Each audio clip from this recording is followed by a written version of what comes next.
आखिरी दिन के प्रचार में आज केंद्रीय मंत्री अमित शाह बंगाल में 4 रैलियां करेंगे, तो दिल्ली के सीएम रेखा गुप्ता आज आसनसोल दक्षिण में रोड शो करेंगे। वहीं सीएम ममता बनर्जी भी आज 4 रैलियां करेंगी। टीएमसी के सांसद अभिषेक बनर्जी आज धुआंधार प्रचार करेंगे। इससे पहले सोमवार को पश्चिमी मेदिनीपुर के गारबेटा में सीएम योगी की रैली में पहुंची भीड़ को देखकर विरोधी दंग रह गए। गारबेटा की सभा में पंडाल में जगह कम पड़ गई तो लोग आसपास की छतों पर चढ़ गए, तो कोई बाउंड्री पर चढ़कर सीएम योगी के भाषण सुनने लगा। आप देखते होंगे बंगाल में ममता दीदी को परेशानी होती है जब कोई जय श्री राम बोलता है तो राम के नाम पर ममता दीदी ने बैन कर दिया है।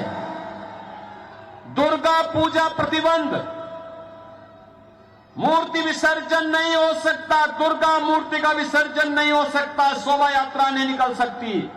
यानी बंगाल में वो दुर्गा पूजा को प्रतिबंधित करती है। राम नाम लेने पर वह प्रतिबंध लगाती है, लेकिन सड़कों पर इफ्तार पार्टी करवाती है। आज से 9 वर्ष पहले यूपी में इसी प्रकार की अराजकता थी, उपद्रव होते थे, गुंडागिर्दी होती थी, पर्व त्योहार के पहले कर्फ्यू लगता था, सड़कों पर नमाज होता था, इफ्तार की पार्टी होती थी, बेटी असुरक्षित थी, व्यापारी असुरक्षित था, विकास ठप था। बहनों और भाइयों, यूपी में डबल इंजन की सरकार आई।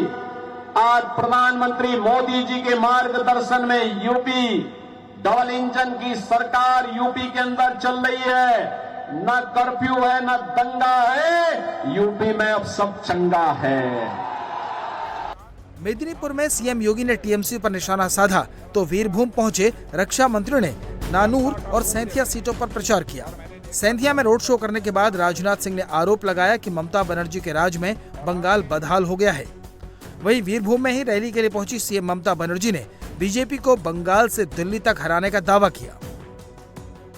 पूरे पश्चिम बंगाल में भय, दहशत, जुल्म और अत्याचार का एक माहौल लगातार 15 वर्षों तक रहा, लेकिन पश्चिम बंगाल की जनता ने बराबर टीएमसी को 3-3 बार का मौका दिया। 15 वर्षों का समय, मैं समझता हूं किसी राज्य के विकास के लिए 15 वर्षों का समय यह कम नहीं होता है।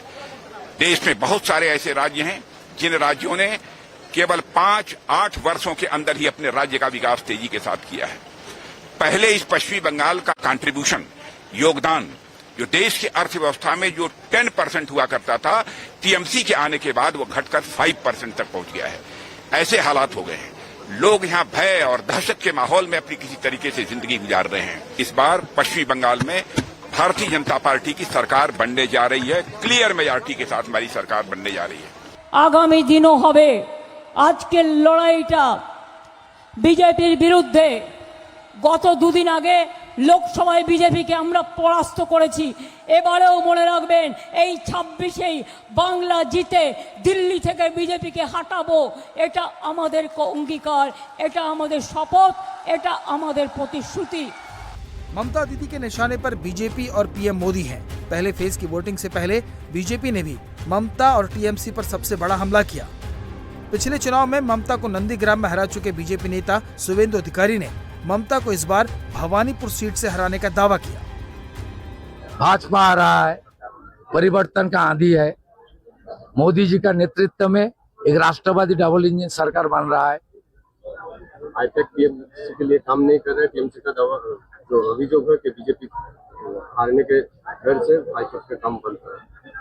वो तो नतीजा का दिन पता चल जाएगा, लेकिन टीएमसी चोरी करने का मौका नहीं मिलेगा। टीएमसी एसआईआर हुआ है, टीएमसी जाने वाला है, सुपड़ा साफ होगा। ममता बनर्जी फिर एक बार मेरा सामने उनको हार स्वीकार करने पड़ेगा। पूरा बंगाल में जो गुंडा और टेरर का राज है, शहर में ये खत्म होने वाला है। ये गुंडाओं को, क्रिमिनल को हम लोग यही बताऊंगा, थाना में आके सरेंडर करो।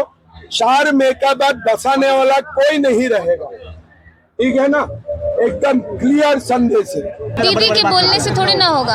हम खुद बिहार से आए हैं और मैं खुद बिहार की बेटी हूँ और हम लोग बहुत सुरक्षित हैं। तो इवन मुझे बंगाल में आने में थोड़ा असहज महसूस हो रहा था कि चुनाव के दौरान जब हम देख रहे थे कि अपोजिशन पार्टी के जो कार्यकर्ता हैं वो लोग पथरावबाजी कर रहे हैं, वसूलीबाजी कर रहे हैं, दलालबाजी कर रहे हैं, तो शायद मैं सुरक्षित महसूस नहीं करूँगी। लेकिन 2026 में आप लोगों के प्यार और उनके साथ जो बीजेपी के साथ जो उनका जो स्नेह है उसको देख करके आपको पता चलेगा कि 2026 में परिवर्तन होगा और इस बार बंगाल जागेगा। वार पलटवार और चुनावी दावों के बीच आज पहले चरण का प्रचार शाम 5 बजे थम जाएगा।